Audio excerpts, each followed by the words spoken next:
lograr el destino que Dios nos ha dado, vamos a tener que ir contra el sistema de este mundo. Somos hijos e hijas del Dios Altísimo.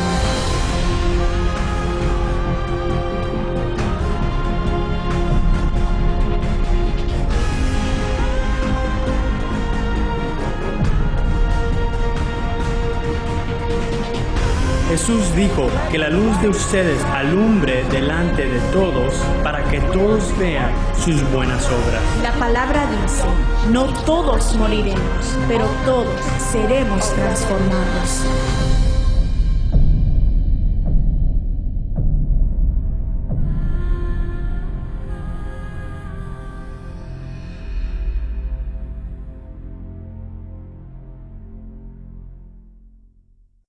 Ahora déjeme comenzar diciendo que por cientos de años antes de la resurrección de Jesucristo, los hombres y mujeres que deseaban tener una amistad, una relación con Dios, vivían bajo la ley. Todos digan ley.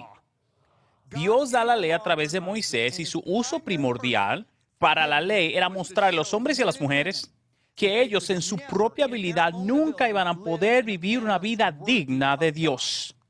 Ese era el propósito central de la ley.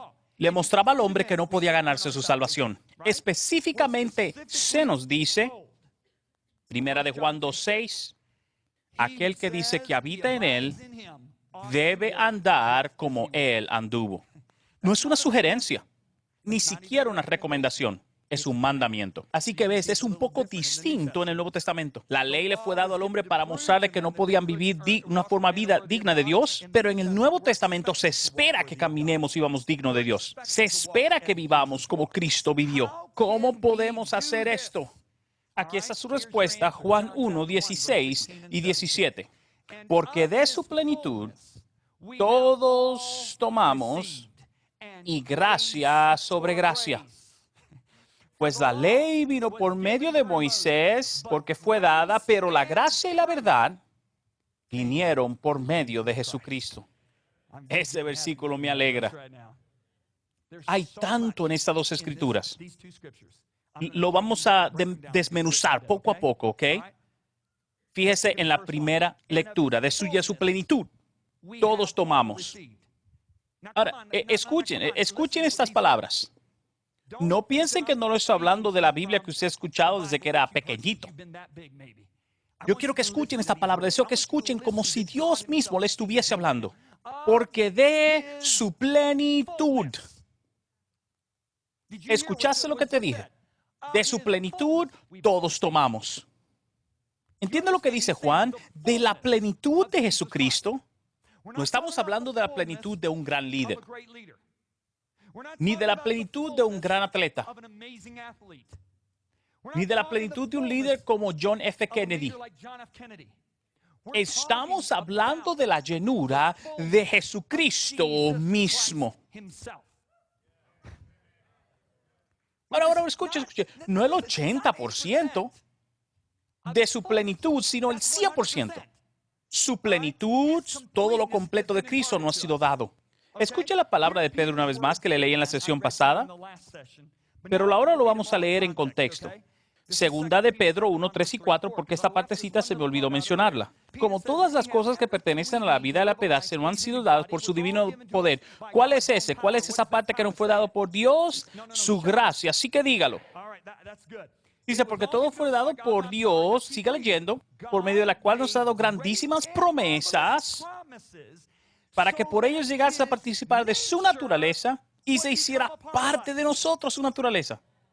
¿Acabas de escuchar lo que leímos? Su naturaleza se hace partícipe en nosotros. Nos dio la palabra de Dios porque la palabra de Dios es la semilla incorruptible. Y eso ha impartido a nosotros la plenitud de su naturaleza. Otra versión dice para que ustedes sean participantes de la naturaleza divina.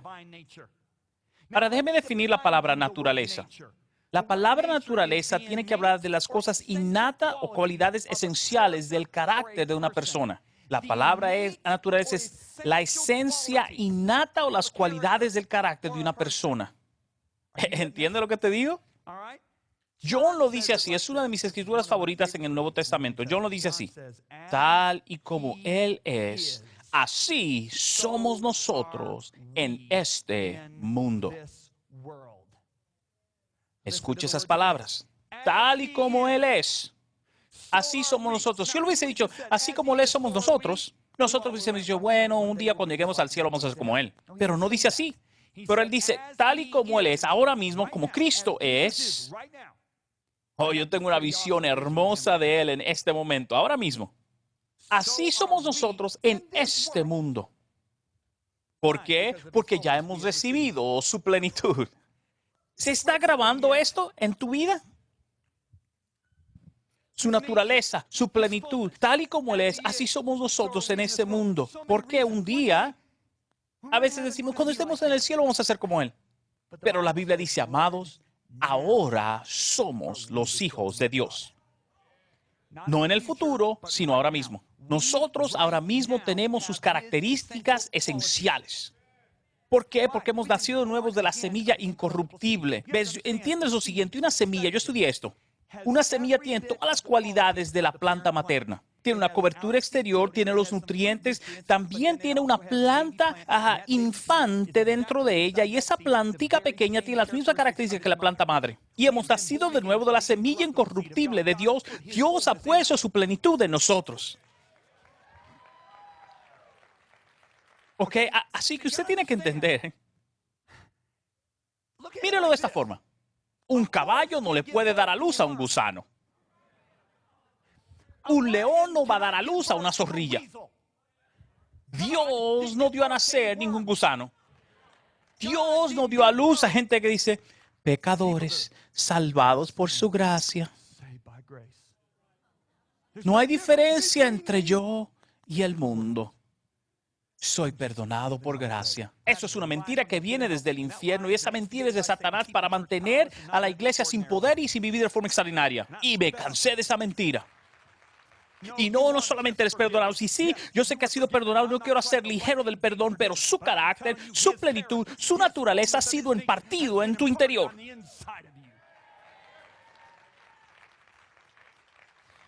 La cosa mejora.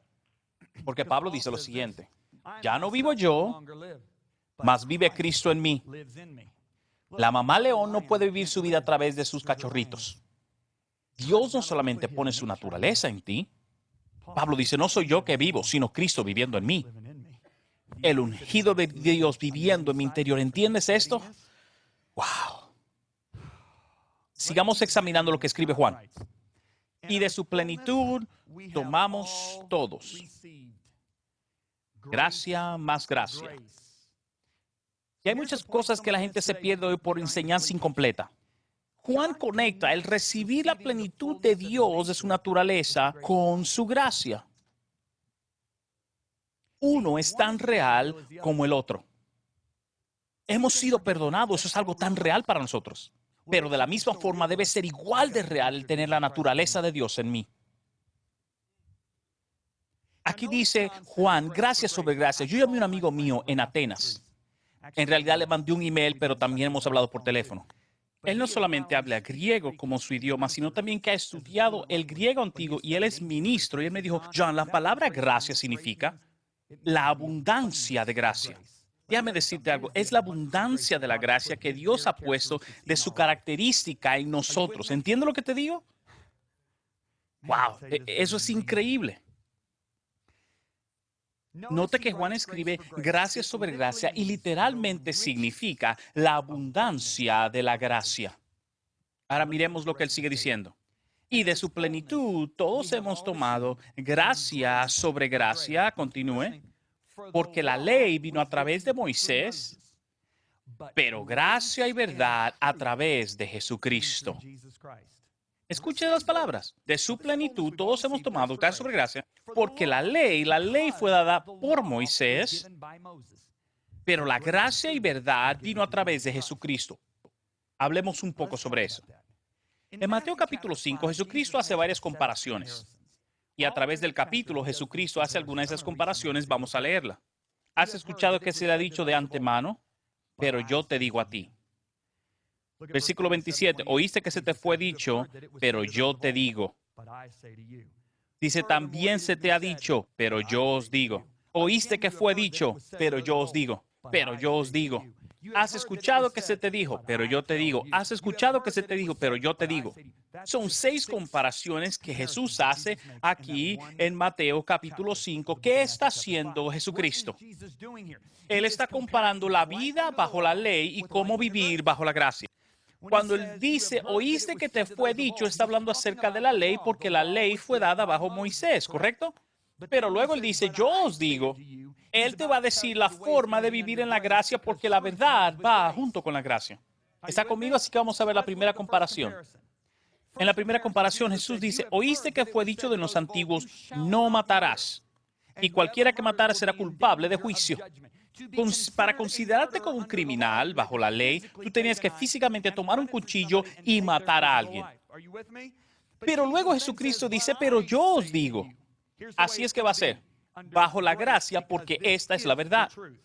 Pero yo os digo que cualquiera que se enoje contra su hermano será culpable de juicio. Cualquiera que diga necio a su hermano será culpable del concilio y quedará expuesto a los fuegos del infierno. La palabra necio o racá, como dicen algunas versiones, significa tonto, cabeza vacía.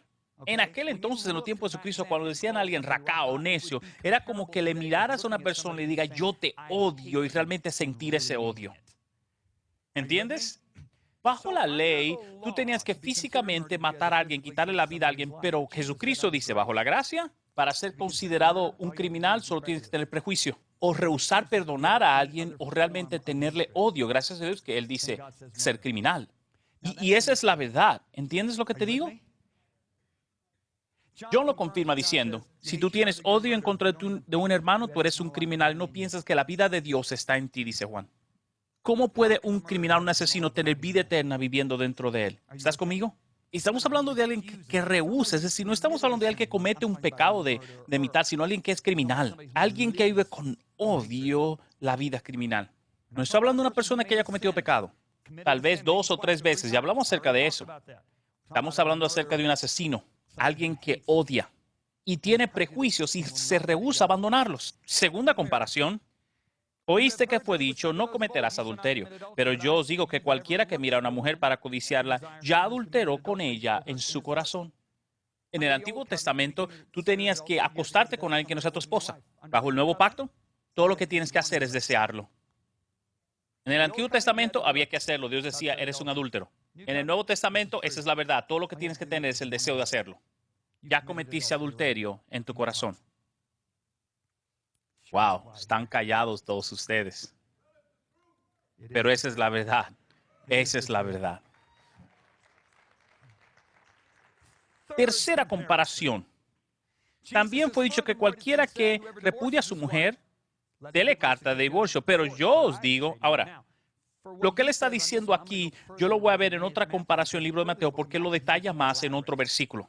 Para su respuesta en este lugar, vayamos a Mateo 19, comenzar el versículo 3 o 4. Entonces vino a los fariseos diciendo, ¿es lícito un hombre repudiar a su mujer por cualquier causa? Escucha la respuesta de Cristo. ¿No habéis leído que aquel que lo hizo en el principio, varón y hembra lo hizo, y por esta razón, pero el hombre dejará a su padre y a su madre y se unirá a su mujer y los dos serán una sola carne? Así que ya no son ya más dos, sino una sola carne. Por tanto, lo que Dios juntó, no lo separe el hombre. Los líderes entonces dicen, entonces, ¿por qué Moisés, bajo la ley, nos dejó? ¿Por qué nos mandó Moisés a darle carta de divorcio para repudiarlas? Escuche la respuesta de Jesucristo. Por la dureza de vuestro corazón, Moisés os permitió repudiar a vuestras mujeres, mas desde el principio no fue así. Cualquiera que repudia a su mujer, salvo que no fuera por fornicación y se casa con otra adultera y se casa también la repudiada. Pero note su palabra que dice más desde el principio no fue así. En el principio Dios dijo la verdad, diga usted verdad. Lo que sucedió fue que como la gente vivía bajo la ley, no tenían la naturaleza de Dios en su interior, estaban limitados por la ley. No podían vivir en la verdad. La verdad es que Dios no deseaba de hacerlo en aquel entonces. ¿Cuántos de ustedes saben que la verdad no cambia? La verdad es igual ayer, hoy y siempre. ¿Por qué? Porque Cristo es el mismo ayer, hoy y siempre. Y Él es la palabra viviente de Dios. Y la verdad nunca cambia, pero no podían vivirlo bajo la ley porque no tenían la naturaleza de Dios. Y es por eso que la verdad siempre va acompañada de gracia. ¿Le gustaría recibir mensajes dinámicos por John y Lisa Bevere? Si usted habla otro lenguaje aparte de español, diríjase a la página web cloudlibrary.org. Seleccione su lenguaje. Ahora seleccione el recurso de la extensa biblioteca. Libros electrónicos, videos, mensajes de audio y plan de estudios. Haga clic para descargar o escuchar, todo totalmente gratis. Para más información, vaya a cloudlibrary.org. El Señor comenzó a ministrarme, a decirme, escucha bien, las palabras son semillas, todos digan semillas. ¿Cuántos de ustedes saben que si tú plantas un manzano no va a salir un árbol de mango? ¿Verdad? Yo sé que no es algo profundo, pero si uno no pone maíz no va a salir algodón. La semilla que se planta es la cosecha que vas a tener. ¿Correcto? Pedro dice que nosotros somos participantes de su divina naturaleza a través de sus grandes promesas en la palabra de Dios. Es semilla. Así que si yo predico que gente nacida de nuevo no son distintos a otros pecadores, solo somos perdonados. Vamos a tener una iglesia que vive una vida derrotada y no va a vivir de forma extraordinaria. Pero cuando predicamos que de su plenitud todos tenemos, que tal y como Él es, así somos nosotros en el mundo, ahora podemos participar de la naturaleza divina y tenemos una iglesia triunfante, así como estuvo en el libro de los Hechos, viviendo una vida extraordinaria. El poder de la gracia es transferido a través de la palabra y lo voy a probar en las próximas sesiones, se lo voy a comprobar. Lo voy a decir una vez más. El poder de la gracia es transferido a través de las palabras. Las palabras que salen del púlpito, libros y CDs, esencialmente hemos removido el poder, el efecto de la semilla incorruptible de la palabra de Dios en la vida de la gente. Ahora tú tienes que decir, ok, John, te has ido muy lejos. ¿Tú me estás diciendo que yo le puedo quitar el poder a la palabra de Dios a través de mis propias palabras? ¿O la obra de Dios en la vida de una persona ser eliminada por mis palabras? Escuche lo que dice Jesucristo. Jesús le dijo a los predicadores, a los líderes de su día, ustedes están negando, haciendo vacío y quitando el efecto, la autoridad de la palabra de Dios. A través de tus tradiciones que ustedes se pasan del uno al otro y tipos de estos continúan haciendo. Ahora yo quiero que ustedes piensen acerca de eso. La autoridad de la palabra de Dios, la cual Jesucristo está hablando aquí, representa el poder cambiante de Dios en una persona. Ese poder puede ser negado. Es tan increíble cuando lo pensamos. Jesucristo dice, el cielo y la tierra pasará, pero no una tilde de mi palabra pasará.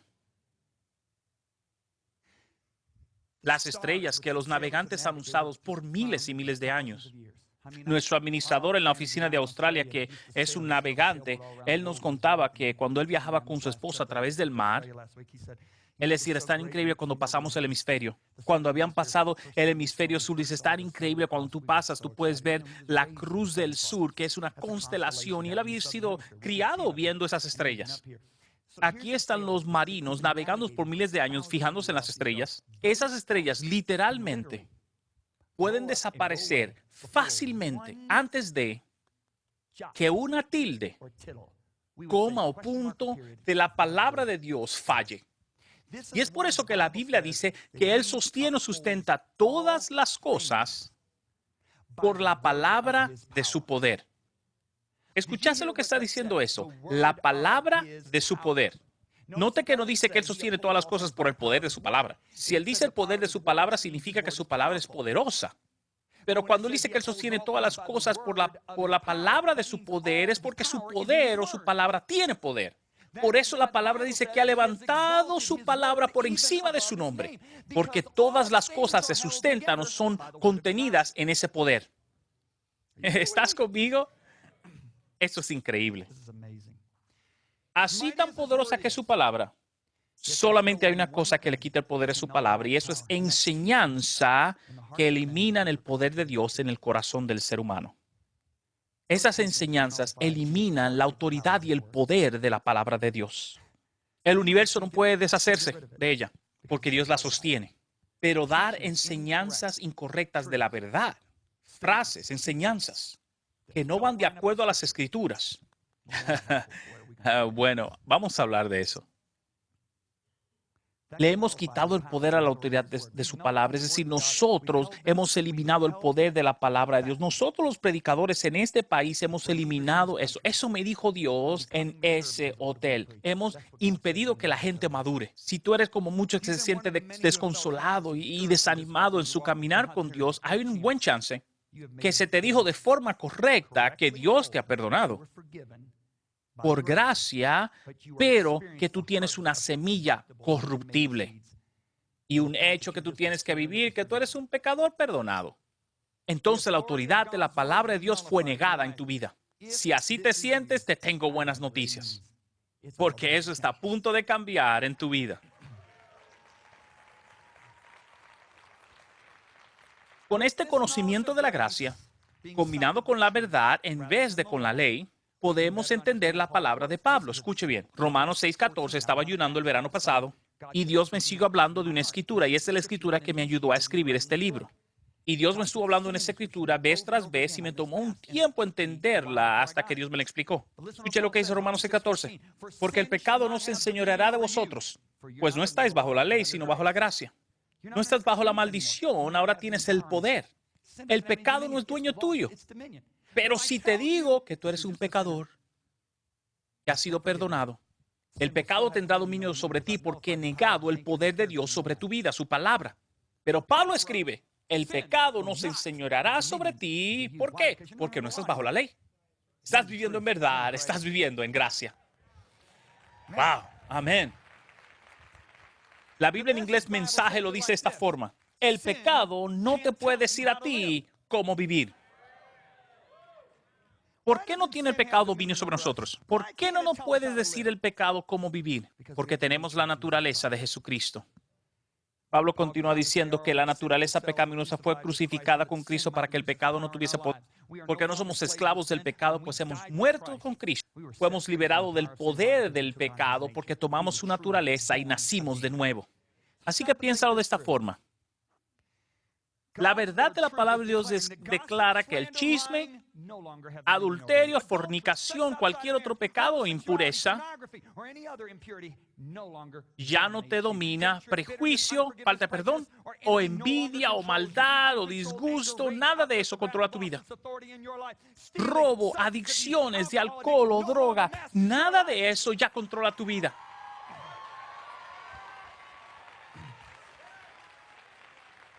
Desobediencia a la autoridad, insubordinación, perdió su dominio sobre tu vida y la lista continúa. Eres libre de tu pecado porque ahora estás viviendo bajo el poder de la gracia. Dios no te liberó del pecado para que tú continúes viviendo en pecado y pidiendo perdón y sin recoger las consecuencias del pecado. Un verdadero creyente, su deseo no es pecar. Una vez más, un verdadero creyente, su deseo no es pecar. Escuche lo que dice Juan. Mis hijitos, les escribo esto para que no pequen. Note que él dice para que ustedes no pequen. Pero si pecan, note que él dice no cuando pequen. Sí. Es decir, es fuera de su carácter para un cristiano estar en pecado. Por eso Cristo dice, sé perfecto. Pero si pecamos, ¿cuántos de ustedes saben que necesitamos eso? ¿Ok? Pero déjame decirte que esa no es mi meta, porque mi meta es vivir y no pecar. ¿Por qué? No quiero quebrar el corazón de mi Padre y Él me ha dado el poder. ¿Y para qué quiero negar el poder que Él me ha dado? Toda la gloria va a Él, no a mí. Yo sé que Juan dice que si no tengo pecado, miento. Eso sí tú lo dices en tu propia habilidad. Pero cuando tú entiendes que tal y como Él es, así somos nosotros, tú puedes decir, mi meta es no pecar. Esa debe ser tu meta. ¿Qué va a suceder cuando comencemos a vivir de esta forma? Vayamos más allá del pecado, olvídate de eso. Vamos a vivir una vida extraordinaria. Eso es lo que me emociona a mí. ¿Estás conmigo? Para que no peques, sino sí pecas. Hay alguien que ruega por ti delante del Padre y su nombre es Jesucristo, el cual agrada a Dios completamente. Así que Dios preparó esto de forma tan hermosa. Te dio el poder para que no vivas en pecado. Pero si cometes el pecado, Él tiene una forma perfecta para una vez más unirte para que Satanás no diga, tengo eso en contra de esta persona y Dios dice, oh no, ese es mi hijo, esa es mi hija. Quiero terminar con esto. Quiero darte unas cuantas definiciones. Así que escribe, gracia es cuando recibimos lo que no merecemos. Misericordia es cuando no recibimos lo que merecemos.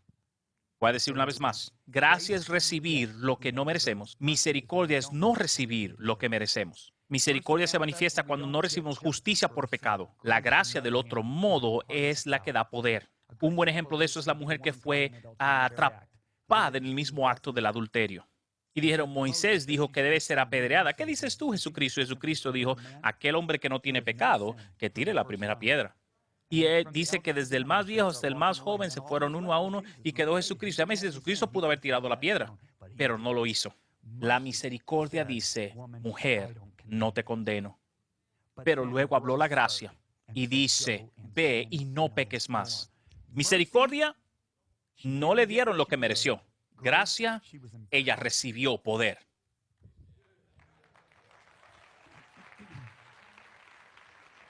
En muchas mentes de cristianos han juntado esas dos palabras. Y tal vez tú dices, ¿y qué, John? ¿Qué tiene que ver? Déjame decirte, tú pierdes el poder de cada uno al unirlo el uno con el otro. ¿Quieres jugar básquetbol con las reglas del fútbol? Le va a quitar la belleza de la individualidad del juego del básquetbol, ¿correcto? Cuando tú juegas a la gracia con las reglas de la misericordia, vas a fallar mucho. ¿Estás conmigo? Y es por eso que se identifica en muchas de las epístolas donde dice gracia, paz y misericordia que vienen del Padre. Tú lo has visto, porque misericordia es no recibir lo que merecemos, pero gracia es recibir lo que no merecemos. No podemos perder la identidad de cada uno para que la verdad de cada uno no se pierda. Mira cómo diferenciamos ambos.